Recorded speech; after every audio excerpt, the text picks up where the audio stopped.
चलिए शांति रहिए, बात खत्म कीजिए।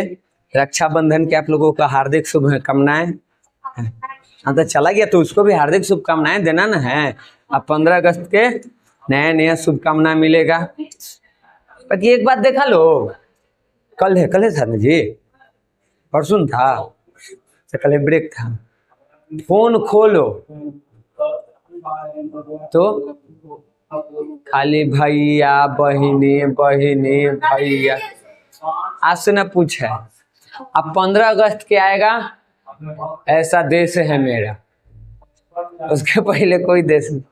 हम सूरज करके ये काम कर जाए, हम नहीं लगा जाए जो हैप्पी स्वतंत्रता दिवस, और यह लगेगा हैप्पी रक्षाबंधन उल्टी। लेकिन हम स्टेटस लगाते नहीं।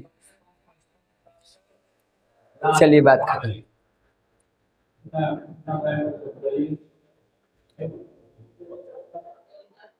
तो क्या आप उधर बोल रहे थे? 55 तक पहुंचोगे।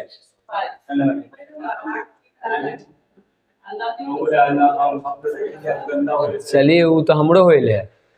चलिए जाइए, निकलिए, हटिए। चलिए तो आज हम लोगों को एक नया चैप्टर शुरू हो रहा है। चैप्टर के नाम है, हमारी अर्थव्यवस्था में पढ़ना है हमारी वित्तीय संस्थाएं। ठीक, चैप्टर नंबर 4। टोटल इसमें 6 चैप्टर है। 6 है ना जी?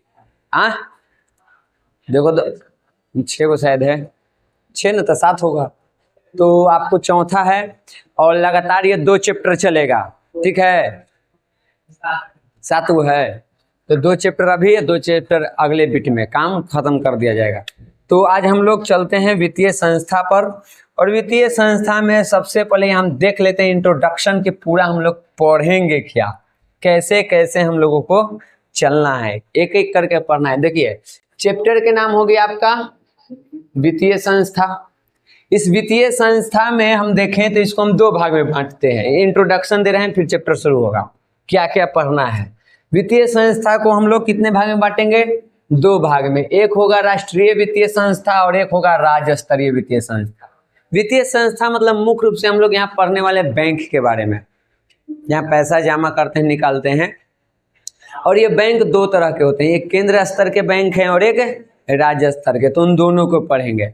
फिर अब ये जो राष्ट्रीय वित्तीय संस्था होते हैं ये भी 2 तरह के होते हैं। एक होता है मुद्रा बाजार वाला वित्तीय संस्था, एक होता है पूंजी बाजार वाला। मुद्रा जहाँ पे रुपया पैसा वाला है, पूंजी में कुछ भी हो सकता है। ठीक, तो उसको भी हम लोग पढ़ेंगे। फिर यहाँ पे हम राज्य वित्तीय संस्था में आएंगे तो यहाँ पे भी है, एक गैर संस्थागत, एक संस्थागत, यानी एक सरकारी और एक प्राइवेट। तो इस तरह से इसके भी 2-2। अब उसके बाद मुद्रा बाजार में हम लोग 3 बैंक के बारे में पढ़ेंगे। वो केंद्रीय बैंक जो सबसे ऊपर है, रिजर्व बैंक ऑफ इंडिया। फिर हम लोग वाणिज्य बैंक और सहकारी बैंक, ये तीनों बैंक को जानेंगे। तीनों बैंक कौन है। पूंजी बाजार में आएंगे तो हम लोग प्रतिभूति बाजार, औद्योगिक बाजार, विकास एवं वित्त संस्था, गैर बैंकिंग वित्त कंपनियां, इन सारी चीजों के बारे में इसमें जानेंगे। गैर संस्थागत ये बार बार तुमको पूछता है, यहीं से वो क्लियर हो गया कि इनमें से कौन गैर संस्थागत संस्था है, या पूछता है इनमें से कौन संस्था गैर संस्थागत संस्था नहीं है। ये दोनों तरह से पूछ सकता है। तो गैर जो कि गांव घर में चलता है ना, महाजन सबला सूद पे रुपया, ठीक, तो वो सब आता है। जैसे देखो महाजन है, सेठ साहूकार जो तुमको कर्ज देगा, व्यापारी जो है, या रिश्तेदार या अन्य किसी से हम जब पैसा लेते हैं उधारी पे, तो वो सब गैर संस्थागत में आता है। यहीं से आपका 1 नंबर का ऑब्जेक्टिव हुआ खत्म। ठीक, इंपॉर्टेंट में से, VVI में से। ऐसे तो ये सब भी पूछ सकता है कितने प्रकार के होते हैं। और यहाँ पे संस्थागत में कौन आता है तो सहकारी बैंक आ जाएगा, प्राथमिक सहकारी समिति आ जाएगा, भूमि विकास बैंक आ जाएगा, व्यवसायिक बैंक, क्षेत्रीय ग्रामीण नाबार्ड, ये सब इसमें आएगा। एक एक करके हम लोगों को खत्म करना है। पहले इसको पढ़ेंगे, फिर इसके प्रकार, फिर इसको, तब आएंगे इसको, तब इसके दोनों प्रकार, और उसमें इसको पढ़ते जाएंगे। समझ गए? पढ़ाई आपको शायद ऐसे होगा लगभग में, पहले इसको पढ़ेंगे, फिर उसमें हम इसको पूरा खत्म करेंगे, तब इस पे आएंगे। उसके बाद जब ये खत्म हो जाएगा तो इधर में इसको पढ़ेंगे, या उसके बाद इसको 4 दिन के क्लास में इसको खत्म करना है। ठीक है, चलिए आ जाइए चैप्टर पे। हाँ, व्यवसायिक बैंक एक आ जाएगा अलग से, जो यहाँ पे है ना तुमको, तो उसको में से बहुत ही इंपॉर्टेंट क्वेश्चन बनता है। तो व्यवसायिक बैंक अलग एक आप लोगों को टॉपिक है, उसमें देखिए क्या पढ़ना रहेगा। तो उसमें हम लोगों को सबसे पहले यहाँ से आपके लिए सब्जेक्टिव और ऑब्जेक्टिव दोनों इंपॉर्टेंट हो जाता है कि व्यवसायिक बैंक के कार्य क्या है। तो इसके ये कार्य है मुख्य रूप से। अब उन कार्यों में फिर एक एक करके ये सब तुमको कार्य आता है, और इस सब को हम लोग वन बाय वन करके खत्म करेंगे, ठीक है। चला जाए चैप्टर पर। चलिए, यहाँ पे है आप लोगों को सहकारिता और राज्य के विकास में भूमिका, एक को जो टॉपिक पढ़ने वाले हैं। फिर भारत में सहकारिता के विकास कैसे हुआ, सहकारी बैंक क्या होता है, स्वयं सहायता समूह और इसके ऐतिहासिक पृष्ठभूमि, इन सभी को अभी हम एक एक करके देखने वाले हैं। सबसे पहले आ जाइए हम लोग यहाँ पे वित्तीय संस्था क्या होता है, क्योंकि चैप्टर के नाम है हमारी वित्तीय संस्था। तो सबसे पहले हम लोग वित्तीय संस्था ही देख लेते हैं कि हम वित्तीय संस्था कहेंगे किसे। तो देखिए, वे संस्थाएं जो आर्थिक विकास के लिए उद्यम और व्यवसाय की वित्तीय आवश्यकताओं को पूर्ति करता है, ऐसी संस्था को हम लोग वित्तीय संस्था कहते हैं। जैसे मान लो हमको कोई बिजनेस करना है, तो बिजनेस करने के लिए हमें पैसे की आवश्यकता है, तो जो हमें ये पैसा देगा वही है कौन, वित्तीय संस्था, ठीक। जैसे अगर बैंक से ले सकते हैं, गांव घर में ले सकते हैं, तो सब वो गैर संस्थागत में आ जाएगा। बैंक जो है वो तुमको संस्थागत आता है या सरकारी में आता है, ठीक। तो जो भी संस्था हमारे आर्थिक विकास के लिए, जब हम कोई फैक्ट्री कोई बिजनेस लगाना चाहते हैं तो उसके लिए पैसे की जरूरत होती है, और उस पैसे को जो हमको देगा उसी को हम लोग वित्तीय संस्था कहते हैं। ये संस्था समाज के आर्थिक विकास के लिए उनकी आवश्यकता के अनुरूप अलग अलग प्रकार के यहाँ पे ऋण देते हैं। जैसे ये आपको अल्पकालीन यानी थोड़े समय के लिए लोन देगा, ठीक, ऋण मतलब लोन, तो थोड़े समय के लिए भी लोन देगा, मध्यकाल यानी कुछ ज्यादा समय के लिए, और एक दीर्घकालीन भी मिलता है लंबे समय के लिए, 10 साल 20 साल 50 साल के लिए भी, 100 साल के लिए भी लोन मिलता है। तो वो कहाँ जाएगा, दीर्घकालीन में। आपको साल 2 साल के लिए भी मिलता है, 5 साल 10 साल के लिए भी मिलता है। तो इस तरह से इसको हम 3 कैटेगरी में बांटते हैं। जो लोन लेते हैं वो 3 कैटेगरी में होता है। एक कौन है, अल्पकालीन, फिर मध्यकालीन और फिर दीर्घकालीन। जैसे इसका जब फाइनेंस कराया गया तो कौन वाला था, वो अल्पकालीन में था, 6 से 8 महीने में क्या करना था, खत्म। तो वो किस में लिए हम, अल्पकालीन में। लेकिन वही रहता कि आप 50 साल में सधाते रहिएगा, देते रहिएगा धीरे धीरे, तो वो कौन सा हो जाएगा, वो दीर्घकालीन रहता। 10 साल 5 साल में देते रहेगा तो मध्यकालीन था। ऐसे करके ये दोनों चीज समझ में आया। वित्तीय संस्था कौन, हमारी आवश्यकता के लिए, हमारे बिजनेस के लिए, हमारे जो भी उद्यमी लगाना है उसके लिए जो लोन देता है वो है आपको वित्तीय संस्था। ये वित्तीय संस्था आपको 3 तरह के लोन देता है, एक अल्पकालीन, एक मध्यकालीन और एक दीर्घकालीन, ठीक। यहाँ तक क्लियर। आगे देखिए, मुख्यतः ये वित्तीय संस्थाएं राज्य संपोषित होती है और देश के केंद्रीय बैंक भारत में आरबीआई के दिशा निर्देश के अंतर्गत एक निश्चित मापदंड पर काम करती है। ज्यादातर जो तुमको यहाँ पे वित्तीय संस्था होगा वो राज्य सरकार के अंतर्गत आता है। जैसे हम लोग को बैंक ऑफ इंडिया है, ठीक, एसबीआई बैंक है, पंजाब नेशनल बैंक है, इलाहाबाद बैंक है, इस तरह के जो बैंक है, ज्यादातर जो बैंक होते हैं, सभी नहीं लेकिन ज्यादातर बैंक जो है वो राज्य सरकार के अंडर में ही रहता है। लेकिन एक बैंक है जो केंद्र सरकार के अंडर में है और वही सर्वोपरि बैंक है, उसका नाम है भारतीय रिजर्व बैंक, या केंद्रीय बैंक कहो या आरबीआई कहो, ठीक, या फिर रिजर्व बैंक ऑफ इंडिया कहो, इसी का सब नाम है। क्योंकि ये केंद्र लेवल की बैंक है, सरकार की बैंक है, सरकारी बैंक है, तो इसको क्या कहते हैं, केंद्रीय बैंक, ठीक। ऐसे इसका नाम है reserve bank of India, Hindi में कहो तो भारतीय रिजर्व बैंक कहा जाता है, ठीक। अब हमारे देश में जितने भी छोटे बड़े बैंक होंगे वो प्राइवेट और सरकारी हो सकते हैं, कुछ राज्य सरकार के अंतर्गत आ सकते हैं, कुछ प्राइवेट बैंक भी हैं, लेकिन उन सभी बैंकों का दिशा निर्देशन यही निर्धारित करता है।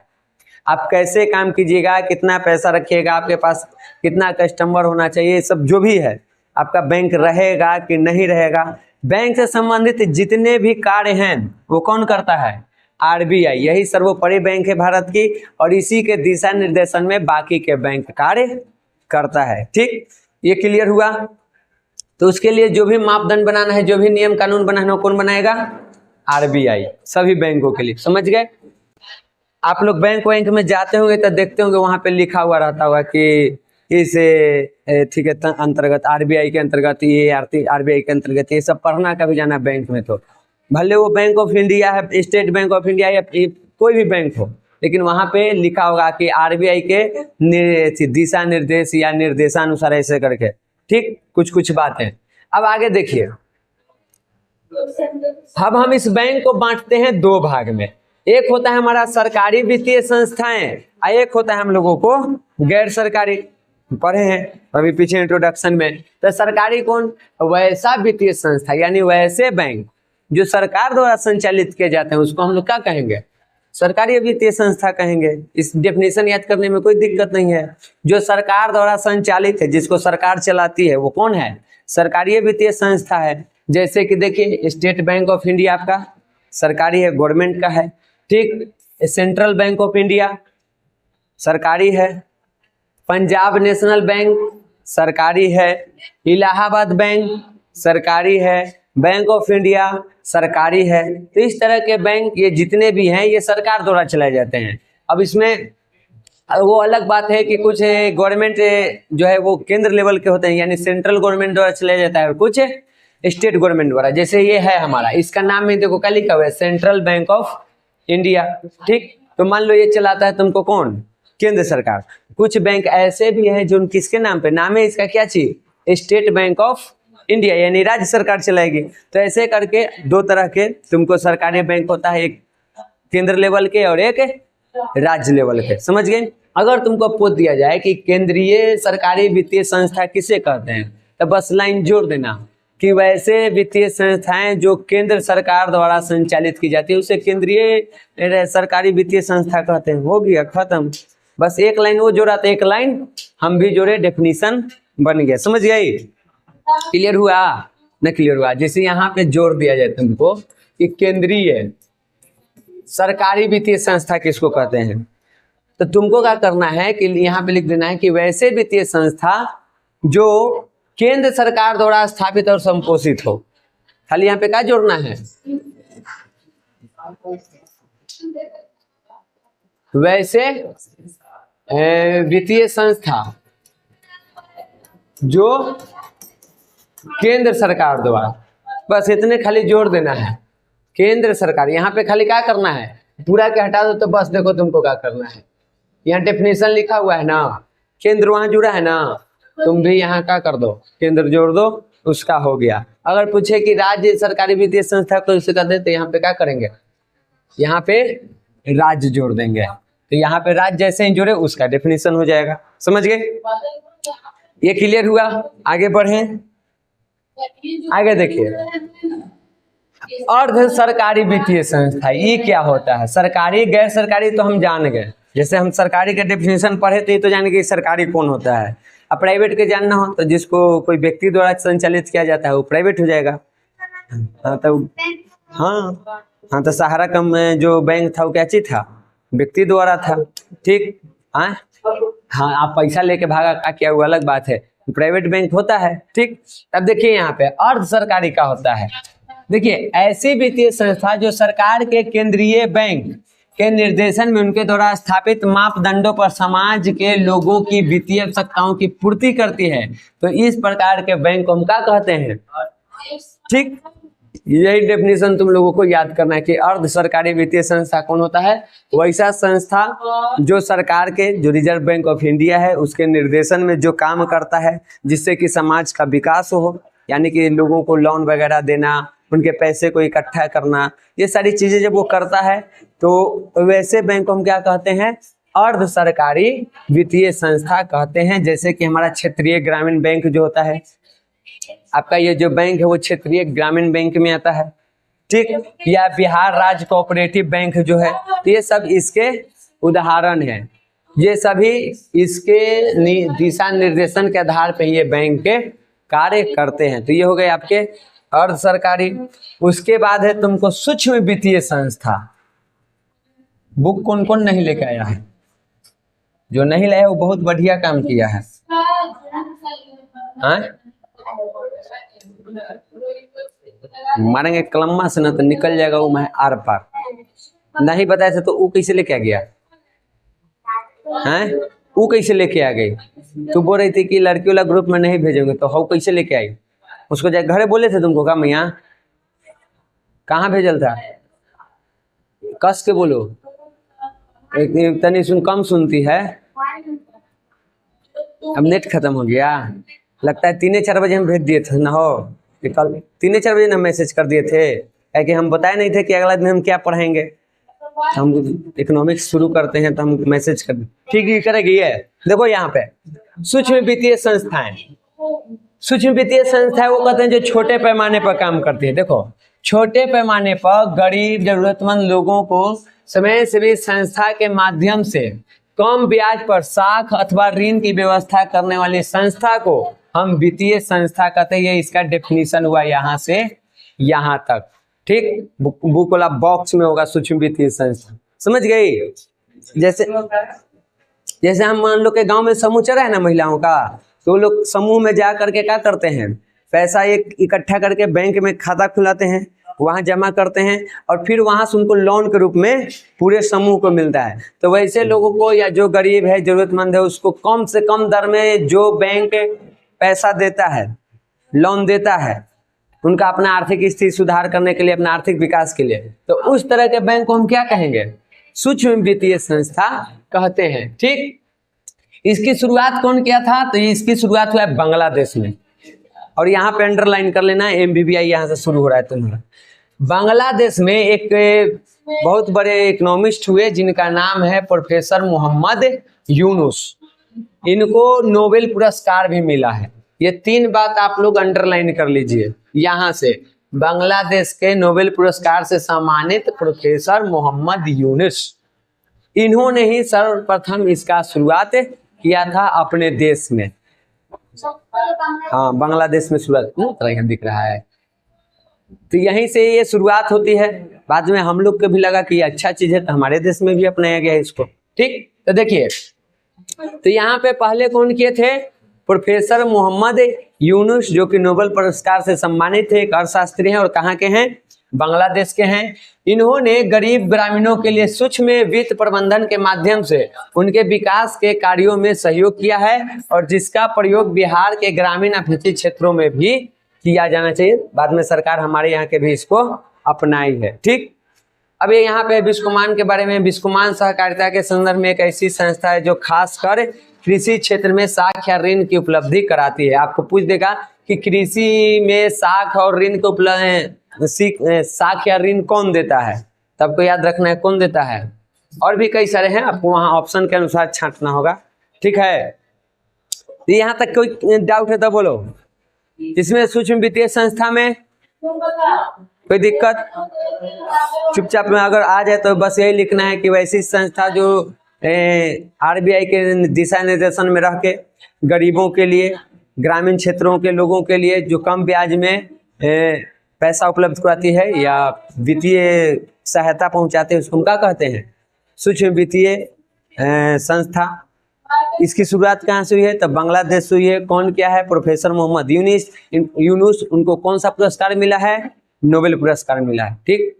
दुनिया का सबसे बड़ा पुरस्कार आता है, ठीक, तो वो इनको मिला है। आगे देखिए,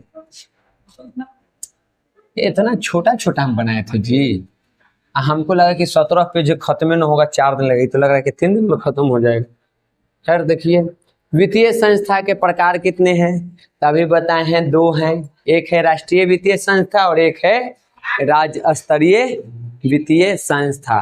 तो आप आ जाइए सबसे पहले राष्ट्रीय वित्तीय संस्था, फिर उसके प्रकार, तब राज्य को पढ़ेंगे। तो देखिए, राष्ट्रीय वित्तीय संस्था में कौन कौन आता है, पहले उसकी डेफिनेशन जान लेते हैं। ऐसी वित्तीय संस्थाएं जो देश के लिए वित्तीय और साख नीतियों का निर्धारण एवं निर्देशन करती है तथा राष्ट्रीय स्तर पर वित्त प्रबंधन का कार्य करती है, उसको हम क्या कहेंगे? यानी जो पैसे संबंधित केंद्र स्तर पर जितने भी काम हैं, तो जो संस्था केंद्र स्तर पर पैसे से संबंधित कार्य करेगा वही क्या है? तुमको राष्ट्रीय वित्तीय संस्था है। जैसे कि हमारे देश में कौन होगा? RBI सबसे प्रमुख है, ठीक। ये डेफिनेशन में कोई दिक्कत? ऐसी वित्तीय संस्थाएं जो देश के लिए वित्तीय और साख नीतियों का निर्धारण एवं निर्देशन करती है। साथ ही साथ ये राष्ट्रीय स्तर पर वित्त प्रबंधन के कार्य को भी करती है। तो इस प्रकार के वित्तीय संस्था को हम राष्ट्रीय वित्तीय संस्था कहते हैं। समझ गए? सिंपल में समझो, जोन वित्तीय संस्था या ऐसे समझो, जो बैंक पूरे देश के लिए नियम निर्धारण करेगा पैसा से संबंधित, वही है तुमको राष्ट्रीय वित्तीय संस्था। खत्म। इतने याद रखना है। जो बैंक पूरे राष्ट्र के लिए नीति निर्धारण करती है, अब बैंक है तो किससे संबंधित कार्य करेगी? पैसे से संबंधित। तो जो ये कार्य को करती है वही है तुमको राष्ट्रीय वित्तीय संस्था। जैसे कि RBI, reserve bank of India, ये वित्तीय जो भी पैसे से संबंधित नियम कानून है यही बनाता है, और ये बनाएगा आरबीआई, तो वो पूरे देश में लागू होता है। ठीक, क्लियर? अब और कोई डाउट है? आगे देखिए, अब राष्ट्रीय वित्तीय संस्था के हम दो भाग में बांटते हैं। एक है भारतीय मुद्रा बाजार और एक है पूंजी बाजार, क्योंकि हमें दो तरह की चीजों की आवश्यकता होती है, एक पूंजी की और एक मुद्रा की, और ये दोनों बैंक से संबंधित होते हैं। ठीक, हम पैसा के अलावे भी कई सारी चीजों का लेन देन करते हैं। लॉकर के नाम सुना होगा बैंक में, हम अपने जमीन के कागजात वहाँ रखते हैं, अपना सोना चांदी सब जो है वहाँ पे रख देते हैं लॉकर में। तो मुद्रा मतलब तो सिर्फ पैसा आ गया, तो बाकी को हम अब जमीन के कागजात वहाँ रखे हैं बैंक के पास, तो वो भी तो मेरा पूंजी के रूप में काम किया है।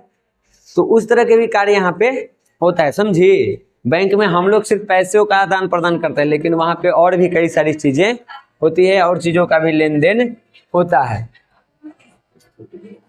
हाँ, वहां से चोरी हो जाएगा तो चोरी हो जाएगा तो बैंक की ना जिम्मेवारी है।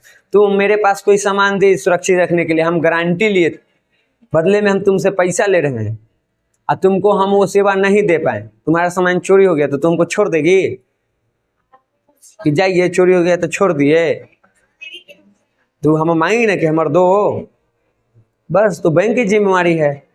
ठीक, चोरी होती है तो बैंक भरपाई करेगा। अब बैंक के मालिक तेज होता है, भाग जाता है विदेश, ढूंढते रहिए, है ना? हो आए, हाँ जी, विजय माल्या नियर ढूंढते रहिए कहाँ गया।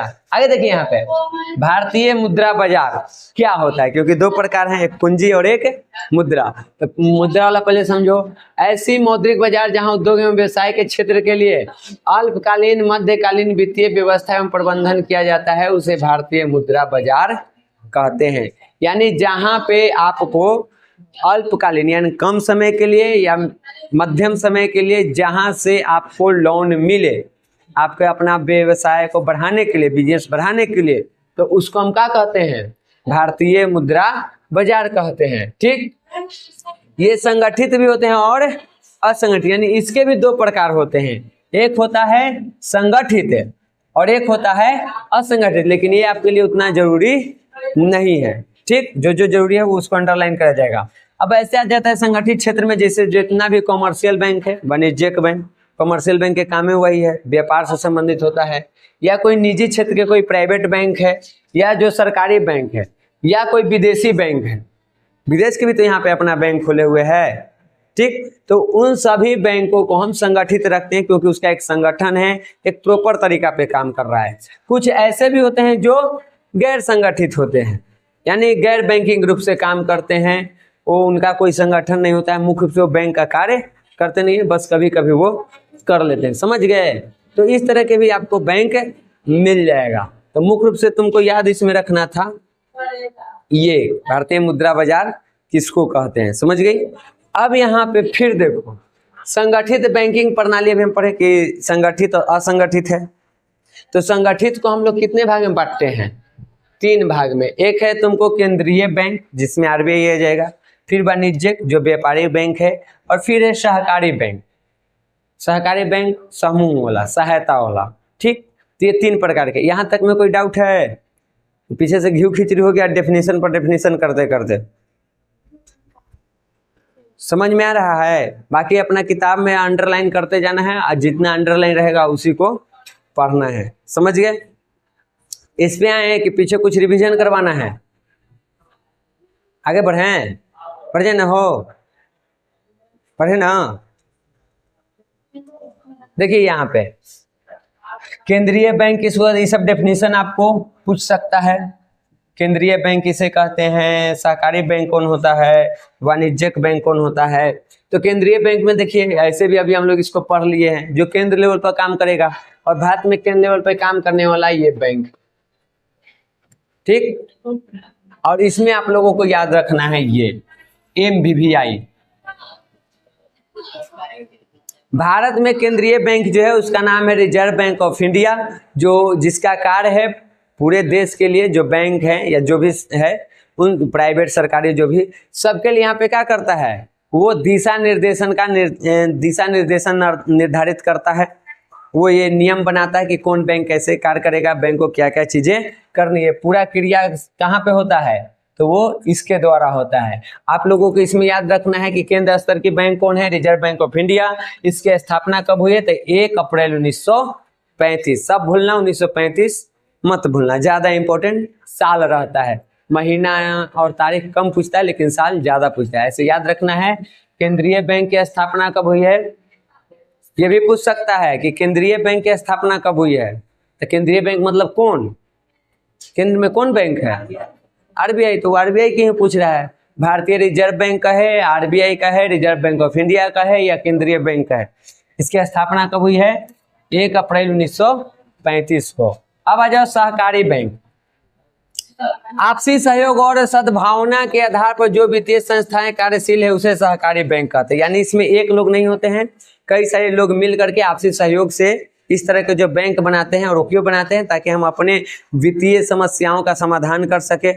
तो उस तरह के जो बैंक चलता है उसको हम लोग सहकारी बैंक कहते हैं। और ये भी बैंक जो होगा वो RBI के दिशा निर्देशन में कार्य करेगा, ठीक। इसको बिल्कुल ऐसे समझो कि मान लो एक बैंक है, तो उसको सरकार भी चला रही है और कोई व्यक्ति भी मिलकर चला रहा है, तो सहकारी हो गया। या मान लो दो बड़े व्यक्ति मिल करके एक बैंक का निर्माण किया, 4 लोग मिलके किए, 10 लोग करके मिलके किए, तो क्या हो जाता है, सहकारी बैंक हो जाता है। समझ गए, ठीक। तो ये भी किसके अनुसार काम करेगा, RBI के अनुसार काम करेगा, किंतु इसकी व्यवस्था का संचालन राज्य सरकारों के द्वारा किया जाता है। देखो, बैंक के जो भी नियम हैं, जो भी शर्त हैं, वो लागू कौन करेगा, RBI, लेकिन वो कंट्रोल में किसके रहता है, राज्य सरकार के, ठीक।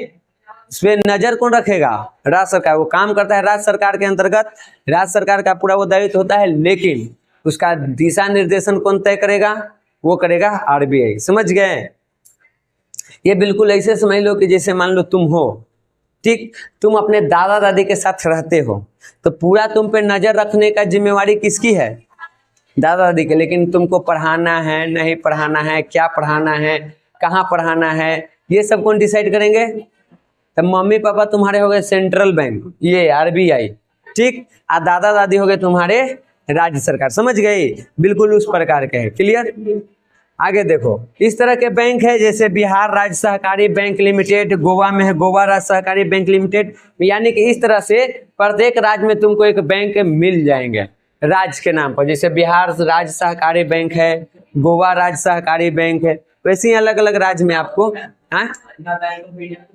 ये तो ग्रामीण क्षेत्रीय बैंक है, ठीक है राज्य सरकार के अंडर में ही। पूछना क्या चाह रहा है, नहीं इसको देखो, पंजाब के नहीं, पंजाब नेशनल बैंक मतलब थोड़े के पंजाब के। अब वहाँ के व्यक्ति अपना नाम पे रखा, वहाँ के मालिक अपना नाम पे रखा, ऐसा थोड़े कि पंजाबे के है, सगरो पंजाबे के सरकार कंट्रोल करता है। जितना भी बैंक है तुम्हारे नजर में, सबका कंट्रोल किसके पास है, राज्य सरकार के पास। लेकिन उसका दिशा निर्देशन कौन तय करता है, वो करता है बैंक। हाँ, जैसे अजमा के तोरी बैंक है, तो इस बैंक पे कंट्रोल किसका है, राज्य सरकार के है। लेकिन बैंक में जो भी दिशा निर्देशन तय होगा कि बैंक किस प्रकार से कार्य करेगा, वो कौन तय करता है, केंद्र सरकार नहीं तय करता है, RBI तय करता है। केंद्र सरकार अलग है, RBI अलग है। हाँ देखो, जैसे मान लो कि सभी बैंक में मान लो कहा गया कि आपका जितना राशि लेन देन हो रहा है उसका 35% आपको अपने बैंक में उपलब्ध रखना है हर समय। यानी मान लीजिए आपके पास 100 करोड़ है, पूरा कस्टमर आपका जमा किया है, तो आपको 35 करोड़ कहाँ रखना है?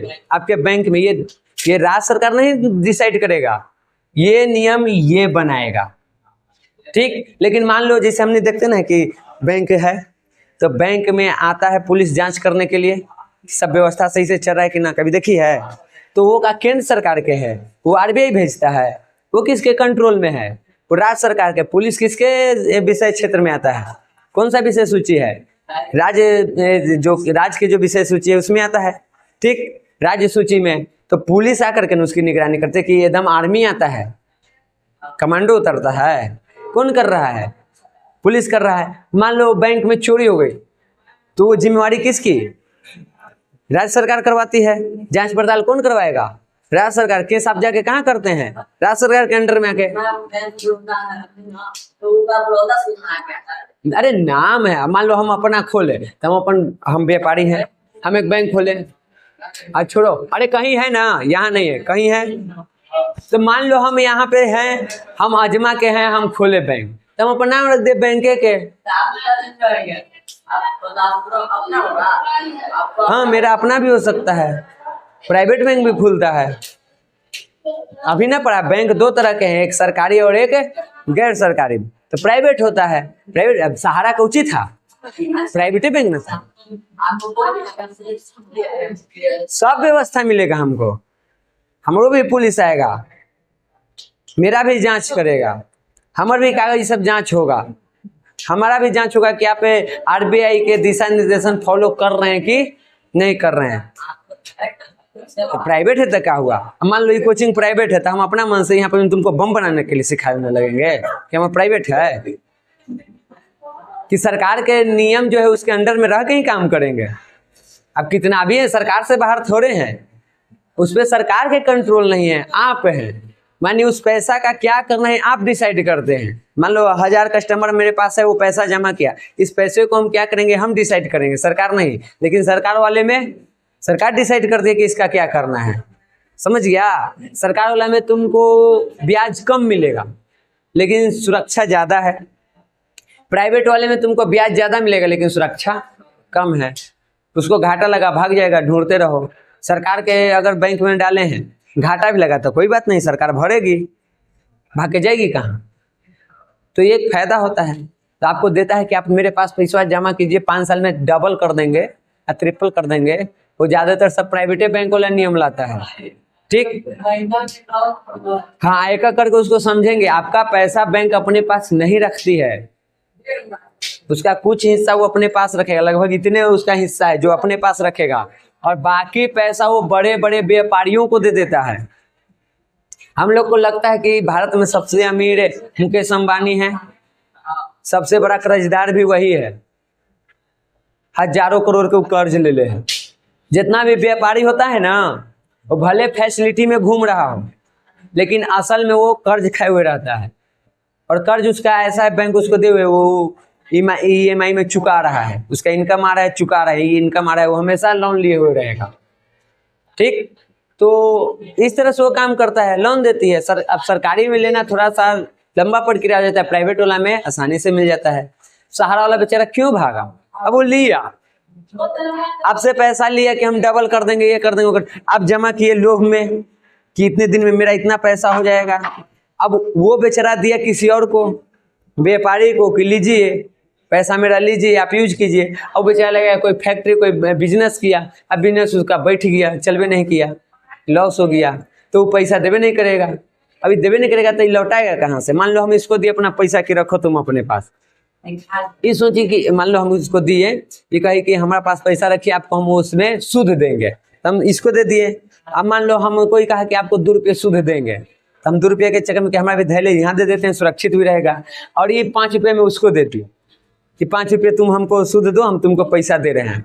वो पैसा लगा दे किसी बिजनेस में कि वहाँ से कमाएंगे तो 10 रुपया कमाएंगे तो 5 इसको देंगे, 5 अपना बचाएंगे। ये सोचिए कि 5 आएगा तो 2 हमको देगी, 3 अपना बचाएगी। 3 में 1% अपना खर्चा करेगी स्टाफ पर, 2% 1% बचा लेगी। इसका फायदा होगा। ऐसे करके प्रक्रिया चल रहा है। मान लो उसका बिजनेस डूब गया तो भाग जाएगी, ठीक, या मर जाएगी, आत्महत्या कर लेगी, काम खत्म। मांगो किससे मांगता है, अब वो पैसा नहीं देगी तो हम इससे मांगे तो देगी कहाँ से, इसके पास है, यो भागेगी। रोज बैंक के सामने कर जाके आओ करते रहेंगे। तो देखा है पिछले चैप्टर में बताया ना है कि लोन लेने के लिए आपको क्या करना पड़ता है। क्यों बैंक कहता है कि पहले आप हमको कागज दीजिए, संपत्ति कोई ऐसा दिखाइए आधार। जो साख पढ़ाए थे, साख बनता है कैसे बनता है, इनकम के आधार पर। आप में चुकाने की क्षमता है कि नहीं है। अरे विश्वास कैसे बनेगा, तो उसमें कुछ शर्त था, जिसमें एक था तुमको इनकम देखा जाएगा आपका कितना है। हम कमा रहे 5 है, हम मांगेंगे 50 लाख के लोन, कोई देगा? लेकिन 50,000 मांगेंगे आराम से दे देगा कि चुकाने की क्षमता है। 50 लाख लेना है तो हमारी संपत्ति देखेगा कि घर जमीन कुछ है इसका। वो क्यों देखता है, वो कागज क्यों मांगता है बैंक में? वो इसलिए मांगता है कि अगर कल के गेले आप अगर वो चुकाने में असमर्थ है तो आपके जमीन से हम उसको क्या करेंगे, रिकवर करेंगे। समझ गए? या हम लोग सोना उना अपना गिरवी रख देते हैं कि अगर हम पैसा नहीं चुकाए तो आप ये मेरा रख लीजिएगा, इससे अपना पैसा ये बेच के अपन ठीक है कलेक्ट कर लीजिएगा, और नहीं तो हम रख ले रही है, जिस दिन हम चुका देंगे वापस कर दीजिएगा। गांव घर में भी ये चीज करते हैं। क्यों करता है लोग, क्यों कहता है कि कुछ गिरवी रखो? क्योंकि उसको विश्वास नहीं है आप पे। तू नहीं देगा तो ये दे के जाओ, नहीं देगा तो ये हम ले लेंगे, और दे दिया तो हम लौटा देंगे। हाँ, साख नहीं है। साख बनता है आपके इनकम, आपके बैकग्राउंड, कई सारे नियम पढ़े थे उन सब के आधार पर। समझिए यहाँ पे आ गया ये वाणिज्यिक बैंक। वाणिज्यिक मतलब कॉमर्शियल, यानी जो व्यापारिक दृष्टि से जो बैंक खुलता है उसको हम लोग वाणिज्यिक बैंक कहते हैं। ठीक, हाँ एकदम। देखिए देश में अनेक वाणिज्यिक बैंकों के द्वारा बैंकिंग एवं वित्तीय क्रियाओं का संचालन होता है। अधिकतर वाणिज्यिक बैंक सरकार के सीधे नियंत्रण में काम करती है, यानी सरकार का उस पर कंट्रोल रहता है, जिसे राष्ट्रीयकृत वाणिज्यिक बैंक कहते हैं। यानी कुछ ऐसे बैंक है जो पहले तो प्राइवेट थे लेकिन बाद में उसको सरकारी कर दिया गया। ये भी आएगा, MBBI क्वेश्चन आ गया। इंदिरा गांधी ने 14 बैंकों का राष्ट्रीयकरण किया था, यानी था वो सब के सब प्राइवेट, लेकिन वो कहे कि नहीं ये सबका बनेगा सरकारी। तो इस तरह किया गया था। कई बार प्राइवेट बैंक को सरकारी बैंक को प्राइवेट भी कर दिया जाता है, प्राइवेट को सरकारी भी किया जाता है। ठीक नहीं जी, RBI ये कर देगा तो फिर सिस्टम में खत्म, वो उसको रहना चाहिए। तो देखो यहाँ पे कई सारे ऐसे बैंक हैं कॉमर्शियल जो राष्ट्रीयकृत कर दिए गए हैं, यानी सरकारी कर दिए गए हैं। कई सारे ऐसे हैं जो आज भी प्राइवेट के रूप में काम कर रहे हैं, निजी क्षेत्र में ये काम कर रहे हैं। ठीक, जैसे आप पहचानोगे कैसे, तो देखो जिस बैंक के अंत में LTD यानी लिमिटेड लगा हुआ है, समझिए वो क्या है, प्राइवेट बैंक है, यानी वो उसका मालिक कोई निजी व्यक्ति है। बैंक के अंतिम में हाँ लिख देवे बैंक ऑफ इंडिया लिमिटेड, तो बैंक ऑफ इंडिया क्या हो जाएगा, कोई निजी क्षेत्र का बैंक हो जाएगा, किसी खास व्यक्ति का बैंक हो जाएगा। समझ गए? अगर नहीं LTD के मतलब लिमिटेड होता है, शॉर्ट में लिखते हैं। ठीक, कई सारे प्रॉपर्टी सब जब बिकता है तो वहां पे देखना कंपनी के नाम और फिर ऐसे लिखा रहेगा PVT LTD, देखा है इसे? इसका मतलब है प्राइवेट, शॉर्ट में प्राइवेट लिखा हुआ है, इसका मतलब लिखा हुआ है लिमिटेड, यानी वो जो संस्था या जो भी चीज है वो क्या चीज है, प्राइवेट है। समझ गए? हाँ, जिसे ये करे कि अपना संसार प्राइवेट लिमिटेड, प्राइवेट है, प्रॉपर्टी डीलर है, अपना जमीन। LIC होता है, लाइफ इंश्योरेंस होता है, वो ना होता है जी। हाँ ना, वो दोनों तरह के हैं, 2 तरह का होता है। LIC सरकारी है, जहाँ तक हम ये सब करवाए हुए नहीं है, लेकिन हमको लगता है सरकारी है।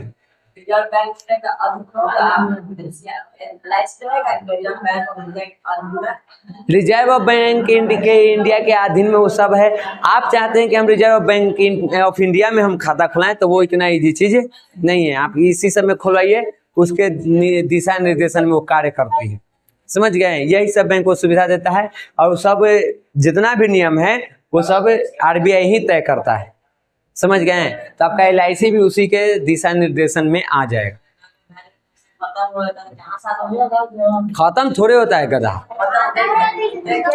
अरे देखो अभी बोले ना, अब कंफर्म नहीं याद है, अब देखो आगे आता है कि ना, हमको लगता है इतना उसके इनकम का इतना रखना है। तो अब देखो बैंक में तुमको पता है कि किस दिन कितना ट्रांजैक्शन होगा, किसी दिन ज्यादा भी हो सकता है, किसी दिन कम भी। तो किसी दिन ज्यादा ट्रांजैक्शन हो गया होगा तो नहीं रहेगा पैसा, तब मंगवाता है, फिर ना आता है पेटी में भरा के आता है। और ज्यादा हो जाता है मतलब ज्यादा जमा हो जाता है तो भरा के वो चला जाता है। हाँ, अब एक बैंक से दूसरे बैंक में भी लेन देन, अब जैसे नवतपुर बैंक ऑफ इंडिया है और यहाँ भी है, तो दोनों तो एक ही है। तो वहां से अगर वहां पैसा रहेगा तो वहां से यहाँ ट्रांसफर किया जाएगा, यहाँ वाला वहां किया जाएगा, नहीं तो मेन ब्रांच में उसको रखा जाएगा। और ज्यादातर पैसा अपने पास रखता थोड़े है सब, पैसा अपने पास रखे से उसको कोई फायदा है? वो सब दे देता है किसको? व्यापारी को, हजारों करोड़ में देता है उसके, लीजिए, और वहां से शुद्ध कमा रहा है, वही से सब व्यवस्था चल रहा है। आपको पैसा निकालना रहता है तो आपको पहले सूचना देना होता है। आज जाके कहेंगे, मान लो हम बैंक में 50 लाख है, हम आज कहेंगे कि अभी कभी हमको 50 लाख चाहिए, तो नहीं देगा, कहेंगे कि 2-4 दिन टाइम दीजिए, पैसा मंगवाएंगे तब ना आपको देंगे।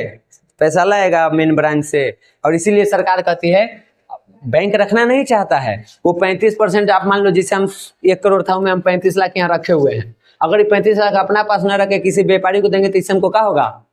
फायदा ना होगा, सूद ना आएगा जी। हम अपने पास रखे हुए हैं तो कोई फायदा नहीं है। लेकिन आपको रखना है, कब किसको कितना जरूरत पड़ेगा। अब मान लो हम पूरा के पूरा पैसा दे देंगे सूद पे, और हम बैंक में तुम्हारे पास जमा किए हैं, तू सब दे दी उसको। अब हमको काम इमरजेंसी में हम तुमसे मांगे तो तू दे पाएगी? इसलिए तुम्हारे पास क्या करना है, 35% अपने पास रखना है। वो जब दोगी वो रहेगा, जब भी हम डिमांड करेंगे तो तुम देने की क्षमता रखोगे, ठीक? हाँ पैसा होगा, पैसा ली है, हाँ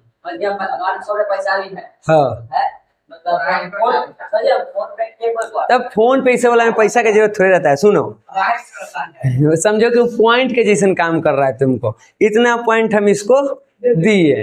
अब मान लो यहाँ पे तुमको SBI है, ठीक, यहाँ पे तुमको BOI है, ये 2 अकाउंट वाला व्यक्ति है। तुम यहाँ से पैसा किया इसके नंबर पे ट्रांसफर, तो बैंक भी आपस में सबका हो गया है, जुड़ा हुआ है। आ जाएगा कि SBI बैंक के इतना नंबर अकाउंट से मेरे अकाउंट में इतना आया है, ठीक। तब पैसा थोड़े जाता है, पॉइंट में गया। अब वही फिर कैश के रूप में लेन देन होगा उसके बीच, या फिर एथी के रूप में करेगा। वो जो बताए थे ड्राफ्ट याद है, बैंक यूज करता है एक दूसरे को लेन देन करने के लिए, तो ड्राफ्ट के रूप में लेन देन कर लेगा, समझ गया? तो ऐसे करके होता है। और मान लो बैंक ऑफ इंडिया से बैंक ऑफ इंडिया में जा रहा है, तब तो कोई दिखते नहीं है, कोई लेने देन नहीं करना है, ये ब्रांच से वो ब्रांच में खाली लेन देन हुआ, डेटा तैयार करना है बस, समझ गया? आगे देखिए, दूसरा है भारतीय पूंजी बाजार। कितनों बच जाए खत्म के लिए, छोटा छोटा खत्म कर दें, दिया है रे यहाँ ला के देगा, घरे दिया परसों दिए रे, इहो देवे। हाँ तो हो गया, तो 2 पेज है। अब देखिए भारतीय पूंजी बाजार कौन सा है। भारतीय पूंजी बाजार जो दूसरा वाला है, यह मुख्यतः दीर्घकालीन पूंजी उपलब्ध कराती है। वो वाला जो था मुद्रा बाजार, वो मध्यकालीन और अल्पकालीन देगा, लेकिन पूंजी बाजार जो है वो दीर्घकालीन आपको यहाँ पे पैसा देता है। और इसका भारतीय पूंजी बाजार का उपयोग बड़े बड़े जो उद्योग हैं, बड़े बड़े जो आपको फैक्ट्री वगैरह हैं, इंडस्ट्रीज हैं, वो लोग उपयोग करते हैं, वो यहाँ से लोन लेते हैं, ऋण लेते हैं, ठीक।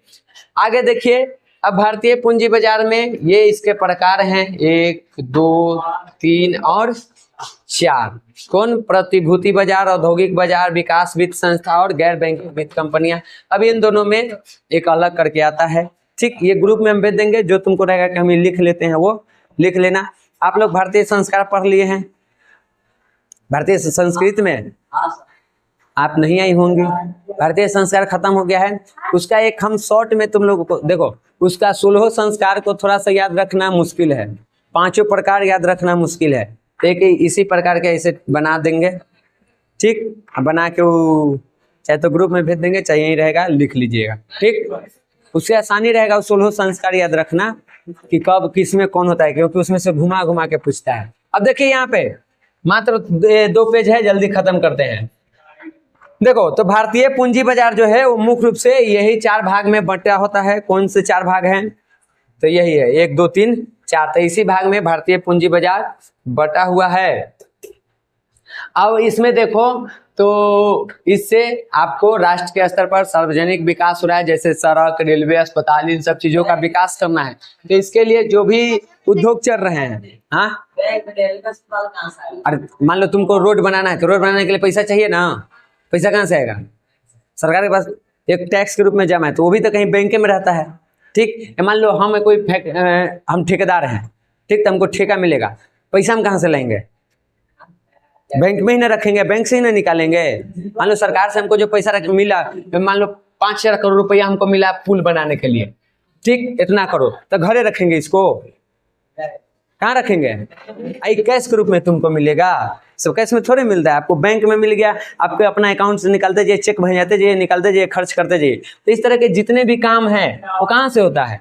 या बड़े बड़े जो व्यापारी हैं, अंबानी अडानी जैसे, वो लोग अपना व्यापार कैसे कर रहे हैं? इसके तहत से वैसे लेन देन करते हैं सीधे बैंक से। ठीक, उनका अपना स्पेशल एक मैनेजर होता है बैंक के लिए, सब उसका देख रेख वही करेगा। बड़े बड़े व्यापारी अपने नहीं करते हैं, वो अपना सब कुछ एक अपना रखते हैं, वही उनका करता है और उसी को सब दिए हुए हैं। पैसे ही सभी उसके नाम से निकल सकते हैं, सब बनवाना पड़ता है, सिक्योरिटी ये सब का चीज़ करना पड़ता है। आमिर खान के एक इंटरव्यू देख रहे थे, वो बोला कि वो नाम बताया कि जब से हम अपन करियर की शुरुआत किए हैं तब से वो मेरे साथ है।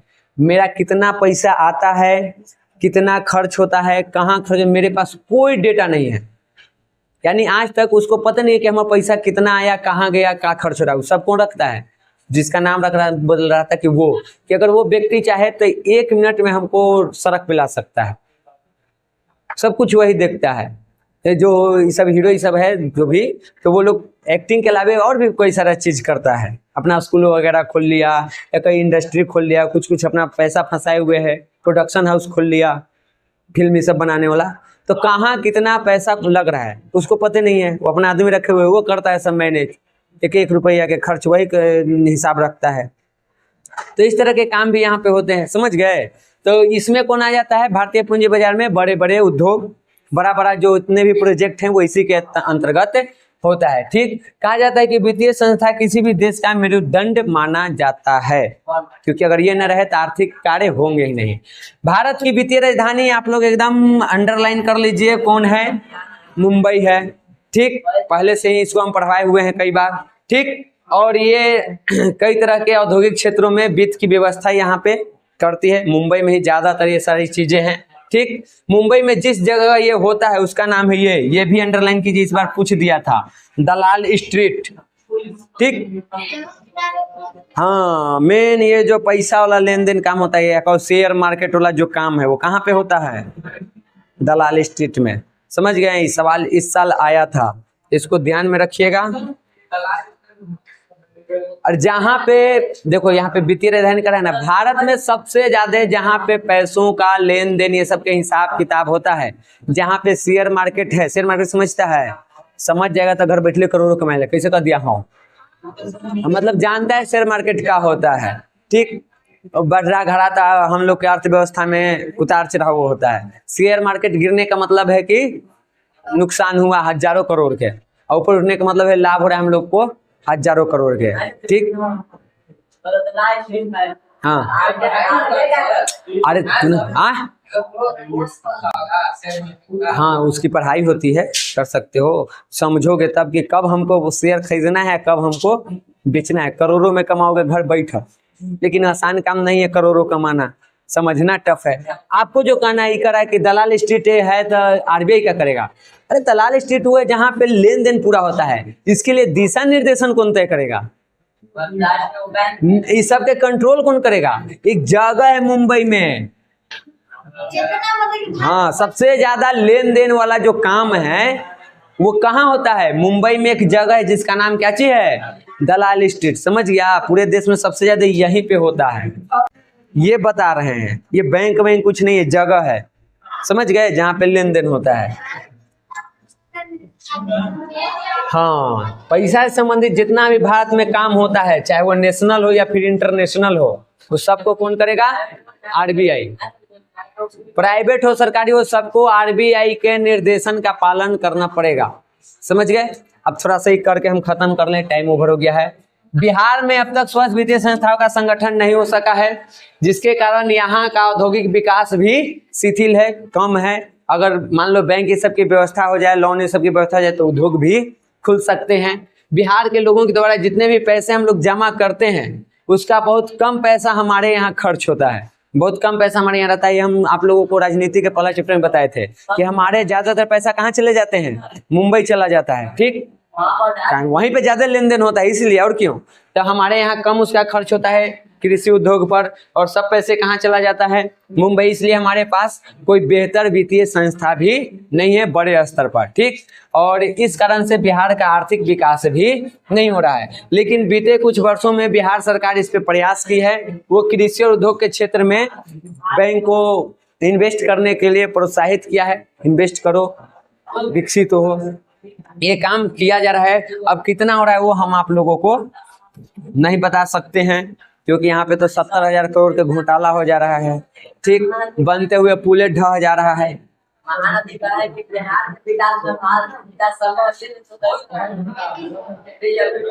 तो वो गलत थोड़े बोले हैं। तुम बस इतना सोचो कि तुम घर में 5 परिवार हो, 5 परिवार में 3 गो डेवलप कर जाओ, 2 गो नहीं किया, तो तुम डेवलप हो, 3 परिवार तुम्हारा डेवलप नहीं है। बिहार क्या, भारत के 28 राज्य हैं, 8 केंद्र शासित प्रदेश है। अगर इसमें से कोई एक भी पीछे रहता है तो भारत विकसित में नहीं आएगा। आप पीछे हैं, आपका एक हिस्सा पीछे रह गया है, तब विकसित कैसे हैं? विकसित तब है जब ये सब एक साथ आगे बढ़े, सबका प्रति व्यक्ति अच्छा हो, सबका स्वास्थ्य सुविधाएं सब कुछ बेहतर रहेगा, तब भारत विकसित कहलाएगा।